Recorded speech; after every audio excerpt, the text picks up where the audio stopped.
शुरुआत करते हैं आज की बड़ी खबर से। मरकजी हुकूमत की तरफ से हटाए गए one nation one election panel में डीपीएपी के चेयरमैन गुलाम नबी आजाद की नामजदगी के बाद अपोजिशन पार्टियां ये कहकर गुलाम नबी आजाद को निशाना बना रही हैं कि इस कमेटी में उनकी शमूलियत से साबित होता है कि आजाद बीजेपी के एजेंट और बी टीम के तौर पर काम कर रहे हैं। ताहम डीपीएपी लीडरान गुलाम नबी आजाद का यह कहकर दिफा कर रहे हैं कि वो एक तजुर्बाकार सियासतदान है और इसी वजह से उन्हें कमेटी में शामिल किया गया है। वाज़ेह है कि पैनल में दीगर मेंबरान के अलावा आजाद के साथ साथ सीनियर कांग्रेस लीडर अधीर रंजन चौधरी का भी नाम है, मगर उन्होंने पैनल का हिस्सा बनने से साफ इनकार किया।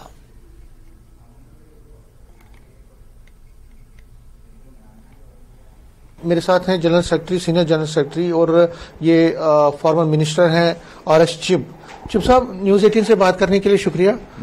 सीधा सवाल यह है कि गुलाम नबी आजाद को जब से इस वन नेशन वन इलेक्शन का पैनल का हिस्सा बनाया गया है, तब से अपोजिशन पार्टी जो आपके अपोनेंट्स हैं वो अब सीधे कह रहे हैं कि देखिए ये तो दिख गया कि वो बी टीम है बीजेपी की।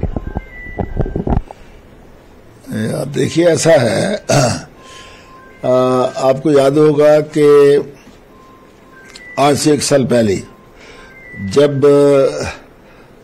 गुलाम नबी आजाद साहब ने जम्मू कश्मीर में अपनी पार्टी का गठन किया, तो उस समय भी खासकर विशेषकर कांग्रेस की नीति ये थी। कांग्रेस के अलावा दूसरी पार्टियां भी जो रीजनल पार्टीज हैं जम्मू कश्मीर में, तो ये from the day one they have been blaming him, they have been talking about him कि भाई उनके बारे में ये बात करते हैं कि ये बीजेपी की बी टीम है। जो डेमोक्रेटिक प्रोग्रेसिव आजाद पार्टी उसको ये कहते हैं। आज देखिए ये जो वन नेशन वन पोल की जो कमेटी बनाई गई, भारत सरकार ने जो कमेटी बनाई या प्रधानमंत्री जी ने जो कमेटी बनाई, तो उस कमेटी का मकसद है कि वो देखना चाहते हैं कि इसमें कैसे हो सकता है कि हमारी नेशन में एक ही बार जो है वो इलेक्शन करवाए जा सके। और ये होता रहा 67 तक, ऐसे चल रहा था। 1967 तक तो चल ही रहा था कि एक ही बार सारी इलेक्शंस होती थी, उसमें असेंबली इलेक्शन भी आती थी, पार्लियामेंट इलेक्शन भी आती थी। और विशेषकर मैं कहूंगा कि उसमें यहाँ तक सिक्योरिटी का सवाल था, एक्सपेंडिचर का सवाल था, या इलेक्शन कमीशन के खर्चे का सवाल था, तो काफी उसमें खर्चा कम होता था। एक लीडिंग अपोजिशन पार्लियामेंट की थी कांग्रेस, उसका भी उन्होंने सदस्य रखा, श्री अधीर रंजन चौधरी जी को रखा, लेकिन उन्होंने बाद में इनकार कर दिया कि हम इस कमेटी का हिस्सा नहीं बनना चाहते। वजह उसकी ये है, कांग्रेस जो है वो नहीं चाहती कि इस देश में कोई रिफॉर्म हो। जम्मू कश्मीर कांग्रेस कमेटी के सदर वकार सुलवानी ने गुलाम नबी आजाद को निशाना बनाते हुए इल्जाम आयद किया कि उनकी one nation one election panel में नामजदगी साबित करती है कि वो बीजेपी के लिए काम कर रहे हैं। वानी ने कहा कि उनकी पार्टी डे वन से कह रही है कि आजाद जम्मू कश्मीर में सेक्युलर वोटों को तकसीम करने के लिए बीजेपी हाईकमान की तरफ से आजाद को भेजा गया है। वानी ने कहा कि वजीर आजम नरेंद्र मोदी गुलाम नबी आजाद के लिए नरम गोशा रखते हैं और इस तरह उन्होंने आजाद को इस अहम पैनल में शामिल करके ये साबित कर दिया। गुलाम नबी आजाद को one nation one election panel में रखने के बाद एक तनाजा खड़ा हुआ है। कांग्रेस पर्टिकुलरली जबरदस्त अग्रेसिव मूड में है, टारगेट कर रही है गुलाम नबी आजाद को और बीजेपी को। मेरे साथ इस पर बात करने के लिए वकार सुलवानी है, ये कांग्रेस के जम्मू कश्मीर प्रदेश कांग्रेस कमेटी के प्रेसिडेंट है। आपको इतना ताज्जुब क्यों हो रहा है, इतना गुस्सा क्यों आ रहा है, या आप इतना टारगेट क्यों कर रहे हैं? हमने नेशनल लेवल पर भी देखा टारगेट हो रहे हैं गुलाम नबी आजाद, और आप भी खुश नहीं हैं। मुझे गुस्सा नहीं आ रहा है, मुझे ये लग रहा है कि जिस गांधी नेहरू पार्टी ने उस आदमी को जीरो से हीरो बनाया, 40 साल उनको पार्लियामेंट मेंबर रखा, 24 साल उसको यूनियन मिनिस्टर रखा, 13 बार उसको जनरल सेक्रेटरी रखा, चीफ मिनिस्टर बनाया, वो आदमी आज मोदी जी के साथ मिलके जम्मू कश्मीर में सेकुलर वोट डिस्ट्रीब्यूट करना चाहता है। मैं 1 साल से बोल रहा हूं कि भैया ये आदमी आरएसएस ऑफिस से डिप्यूट किया गया है, बीजेपी ऑफिस से डिप्यूट किया गया है, ताकि यहां के वोटों को डिस्ट्रीब्यूट किया जाए। अब तो लगभग 70-80% उसकी पार्टी जो है कांग्रेस में वापस आ गई, लेकिन आज जब हाई पावर्ड कमेटी ने अपनी मनमर्जी से बीजेपी ने बनाई वन नेशन वन इलेक्शन के लिए, जब उनका नाम उसमें सरफरिस्त आ गया तो अब तो सबूत मिला लोगों को, क्योंकि हमारे जो राष्ट्रीय अध्यक्ष हैं, जो एलओपी हैं, प्रेजेंट एलओपी हैं, उसको लिस्ट में तो नहीं रखा गया। अधीर रंजन चौधरी को 10 में से 1 बंदा रखा, उनने भी वहां पे छोड़ दिया क्योंकि वो बीजेपी की पार्टी है। तो गुलाम नबी आजाद साहब ने को बीजेपी ने इसलिए रखा क्योंकि वो उनका आदमी है, जो बीजेपी बोलेगी वो बराबर उस पर दस्तखत करेगा। ये तो अब साबित हो गया, ये तो कागजों में आ गया, अब तो ब्लैक एंड व्हाइट में उस पर ठप्पा भी लग गया कि ये आदमी बीजेपी और आरएसएस और मोदी जी का चहेता आदमी। तो आपको लगता है कि कांग्रेस, जिस तरह से आप पहले से कह रहे थे कि वो यहाँ पे सेकुलर वोटों को डिवाइड करने के लिए आए, तो आपको लगता है कि इस चीज से ये पुख्ता हो गया?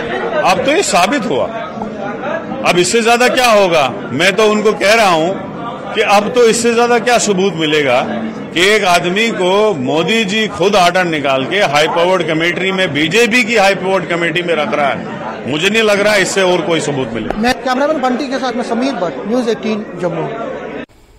और इस हवाले से शेख बशीर का क्या कुछ कहना है वो भी सुन लेते हैं। बशीर साहब, कल ये जो नॉमिनेशन की गई है मेंबर्स की, उसमें एक सरप्राइजिंग एलिमेंट गुलाम नबी आजाद का, उनको भी उसमें रखा गया है। उस पे आप क्या कहेंगे? क्या आपको लगता है कि जिस तरह से आप पहले से बात कर रहे थे कि वो उनके साथ मिले हुए, इनके तार मिले हुए हैं बीजेपी से, ये बात सिद्ध होती?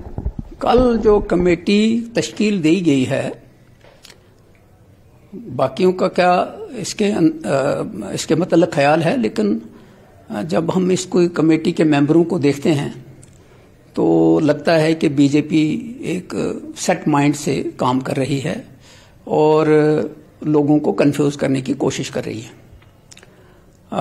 इस तरह के बिल में पहली चीज मैं समझता हूं, डेमोक्रेटिक मुल्कों में अपोजिशन छोटी हो या बड़ी हो, उसको कॉन्फिडेंस में लिया जाता है कि हमने अब ऐसा करना है, आपकी राय क्या है। उसमें प्राइम मिनिस्टर हो या कोई ये जो लोग होते हैं एक्स प्राइम मिनिस्टर्स हों, वो उनको बुलाया जाता है, स्पीकर्स हूं कि आप बताइए भाई अब कैसा होना चाहिए।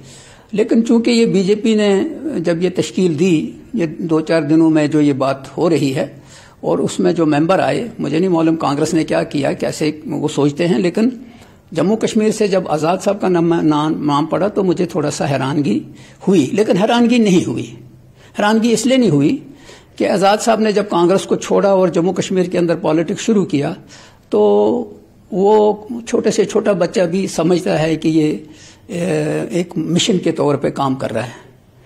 तो वो मिशन का मतलब है कि सेकुलर वोट को तोड़ने की कोशिश कर रहा है बीजेपी को।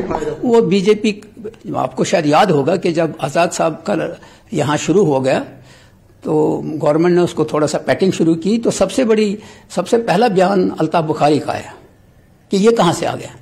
आपको नाम शब्द सुना होगा।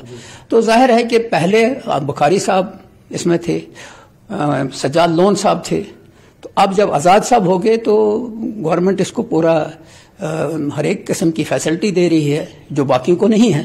तो अब उस कमेटी में शामिल किया जा रहा है। तो मेरे लिए मुझे नहीं लगा कि ये कोई अजीब सा है।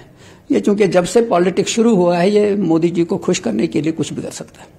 कैमरामैन बंटी के साथ में समीर भट्ट, न्यूज़ 18 जम्मू। इंतखाबात हिंदुस्तान की तरक्की और आम लोगों की फलाह व बहबूद के लिए एक बहुत बड़ा अच्छा कदम है। गुलाम नबी आजाद को आला सतही कमेटी का रुकन बनाया गया। वो वन नेशन वन इलेक्शन में बहुत मुस्बत किरदार अदा करेंगे।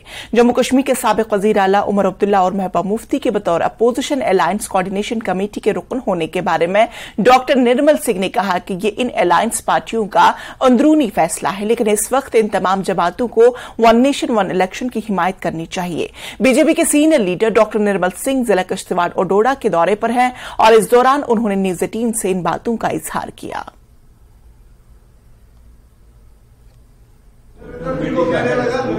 डॉक्टर साहब, अगर देखा जाए गुलाम नबी आजाद को हाई लेवल कमेटी का मेंबर बनाया गया है वन नेशन वन इलेक्शन का, तो आप इसे किस नजर से देख रहे हैं? देखिए, हमारे देश का, हमारी सरकार का बहुत अच्छा निर्णय है। विशेष तौर पर मैं आभार प्रकट करना चाहूँगा प्रधानमंत्री नरेंद्र भाई मोदी जी का कि उन्होंने जो कॉन्सेप्ट दिया है वन नेशन वन इलेक्शन, ये भारत की तरक्की तामीर के लिए, आम लोगों की जो है भलाई के लिए बहुत ही अच्छा कदम है, क्योंकि हम देखते हैं कि पूरा साल इलेक्शंस होते रहते हैं।